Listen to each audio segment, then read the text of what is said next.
Hey guys, so today I want to talk a little bit about the United Nations Cybercrime Treaty and how it began under the Russian-led resolution on cybercrime that is a major threat to our rights online.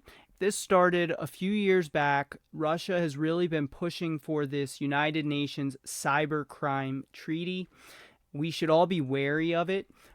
Potentially, the final text will result in rewriting of criminal and surveillance laws around the world. And they want to enhance surveillance, and they say it's to stop crime, but as I continue to say, we cannot forfeit our rights in the effort of stopping crime.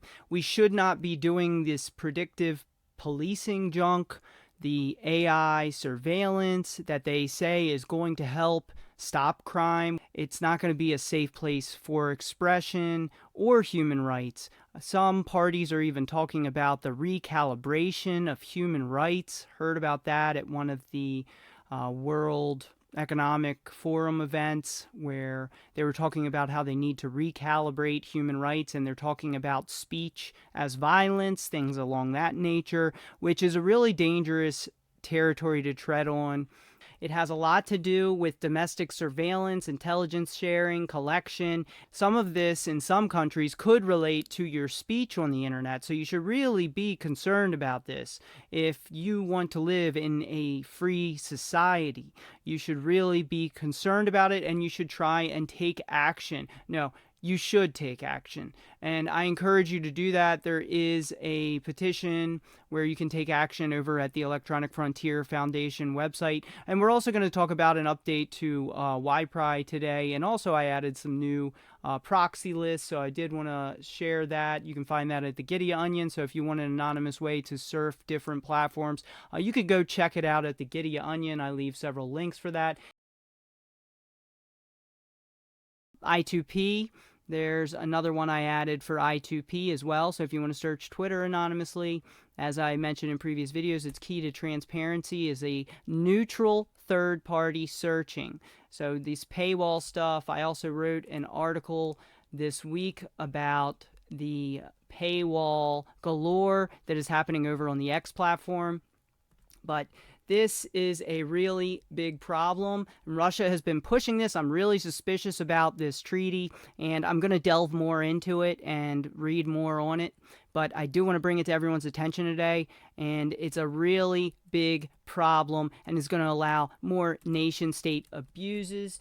And as they mentioned, it's going to create the rewriting of criminal and surveillance laws around the world. So it's a serious issue with extensive surveillance powers that are going to have weak checks and balances. In fact, they don't even really cover this type of checks and balances, as most in the West, at least, are accustomed to some form of checks and balances with this surveillance, even though it isn't an application. And what I've noticed over the last couple decades is there's so much governmental abuse of mass surveillance happening, and mass surveillance is an abuse in itself. It should never be, and I don't even think it's legal to do mass surveillance in most countries.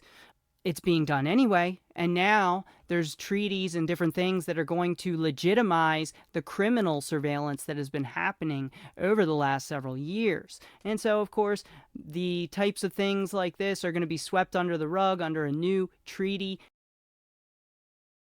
The U.S. government is also on my critique list today. So, of course, we talked about Russia and their United Nations Cybercrime Treaty briefly.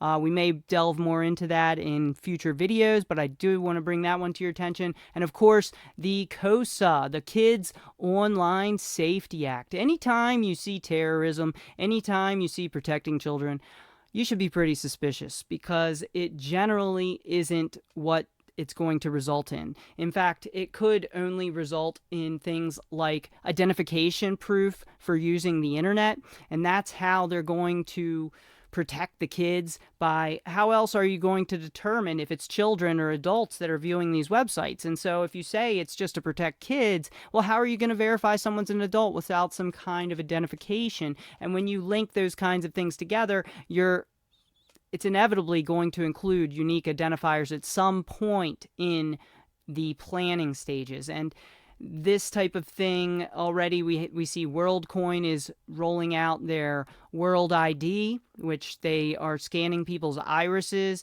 in order to create a digital identification, so that they say it's for, of course, the income that you're going to get from it. You're going to get some kind of WorldCoin if you follow this. I personally don't really trust it, and I don't believe in the normalization of biometrics for security. I think that's a dangerous path to go along, because once you normalize biometrics, you can find new ways to track people.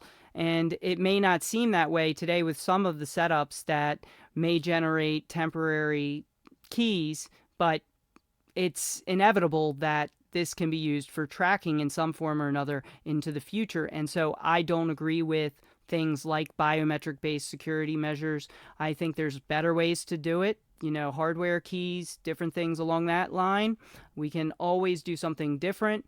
And as it's talking about on the Electronic Frontier Foundation website, they have a duty of care that they want to enforce. They also want to create it so that they can go after people for things that may cause minors anxiety and depression. So they're going to try and hold platforms more accountable. They're also going to potentially hold individuals more, quote, accountable for things that offend people. And, I understand that there is a whole culture of, I don't know the right word. I guess I would say tolerance abuse, where we're being basically siphoned into these little boxes where we have to tolerate abuse by authority. And they're using our empathy against us, where we may care about the welfare of children, but it's being abused in order to crack down in an authoritarian, tyrannical fashion.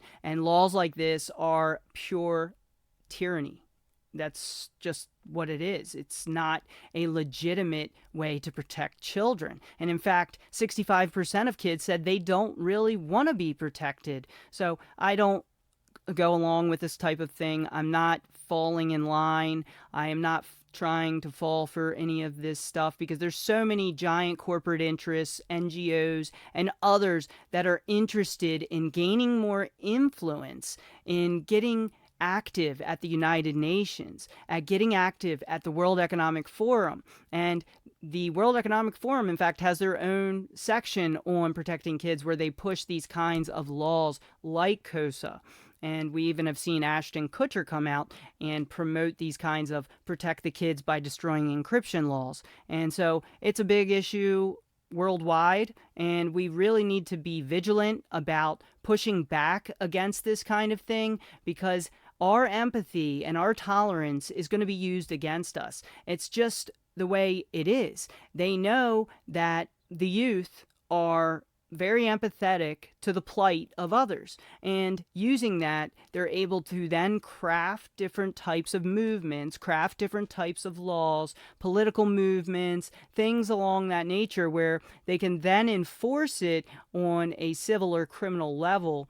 And they can also destroy the internet and encryption at the same time. And so this is a really big issue with KOSA, and we need to push back against it. So make sure to share the video on this so that people are aware of the kinds of abusive, tyrannical laws that are coming down the pipeline. And, there's no nice way to put it. That's just what it is. When you read these types of bills, things like the Restrict Act that I've covered in previous videos, things like KOSA, the Kids Online Safety Act, we saw the Patriot Act during the time of 9/11, and of course, now we're seeing other things because there's nothing else to put it against. So because there's no current major terrorism going on, or at least not that's being covered by the mass media right now, which basically shapes the perception of people around the world, and then people fall right into line. They follow the political movements that they're told to support at that time, and it's just easy to fall into that trap. But I really encourage you to think for yourself, to really think outside of the box, to think about who's benefiting from these things, because it surely isn't you. And so that's one thing I wanted to bring up on the situation. Now I want to talk a little bit about just some changes I made to WiPri. So we're going to take a look at that. And if you go to the Gitea Onion, you can simply download it by either using tor socks git clone and then copying this link right here, or for those who aren't familiar with using the command line, I want to show you an easy way to download it. Is just simply click on these three dots here, go to download tar.gz, right click, save a link as, and then we can place it into a folder we want to put it in. So I'm going to put it in the temp folder, and so once I press enter, it'll download directly from the Gitea Onion, and now it is in my temp folder. And the command you'll use to extract WiPri is something like this. You can use any number of flags you would like to use. I'm going to use these, and with that I've extracted it. And what WiPri does is it protects your Wi-Fi and network devices. You can even use it for Ethernet. So if you want something, it offers a systemd service as well. So if you want stuff like leak prevention with static flags, and also flags that offer continually changing randomization at continually changing times and values, so with valid OUIs, so you don't stand out as a completely randomized invalid OUI. And it's as simple as running bash install.sh. So if you want to install it, you can simply do sudo bash install.sh, and you'll be able to install it very easily. And another tip I have for you on this is, once you install it, say you want to change the flags, well, you can do that quite easily. Just simply run the install.sh again, and then you can simply select another set of flags. So you can overwrite your existing install, update to the latest features, and you can do all of that just by running the install.sh. So it asks the question, do I want to start a new disinfo identity at boot? I'll say yes. And when you do that, it then asks you, what kind of WiPri command would you like to start at every boot? So in my case, my Wi-Fi device is WLAN0. Yours may be different, so check it out with something like the IPA command. You can then check out what your current Wi-Fi or Ethernet device is named. So we'll do WiPri, and I already have it installed, but since I'm showing you, I'm going to show you, this is an example of me changing my own flags. And one of the new flags we have, so the D flag, then you name your device. The new flag, one of them, is the B flag. So what this does is it RF kills Bluetooth, so that blocks your Bluetooth device. So if you're worried about Bluetooth leaking out information that can uniquely identify you, you can add that B flag there, and that will then block Bluetooth. And you can have it block Bluetooth at every single boot just by simply installing it with that B flag added. So what I'm going to do is, for my Wi-Fi device, I do the lowercase p flag. Of course, you can select any number of other flags. There's a help flag as well where you can get examples. So this lowercase p flag, what that does, it creates at every boot a unique Apple or Samsung valid MAC address for your Wi-Fi or Ethernet device. What else I'm going to use is the W flag. Now what that does is that will actually turn off the Wi-Fi radio once you leave home or work or another place where you were connected to Wi-Fi. So you don't have to think about turning off Wi-Fi to prevent identifiers. And I've also added some kernel mitigation. So use the lowercase p flag, creating a smartphone, which is one of the most common devices that are going to be around you, so it helps you blend in a little better. And then you'll do the lowercase w flag if you would like it to also turn off the Wi-Fi radio. Then I'll add the B flag, and what that's going to do is it's going to block my Bluetooth. Or if you have a Pine phone, you have a headphone jack on the Pine phone or other Linux phones, you can install this the same way on a Linux phone or Linux device.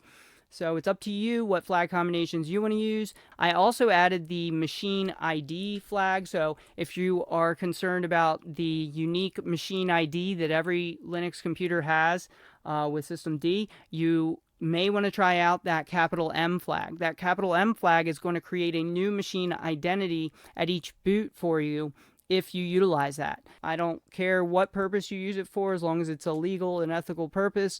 And I hope you like the video. Make sure to share it, and I will be back later with more on how to protect your security and privacy.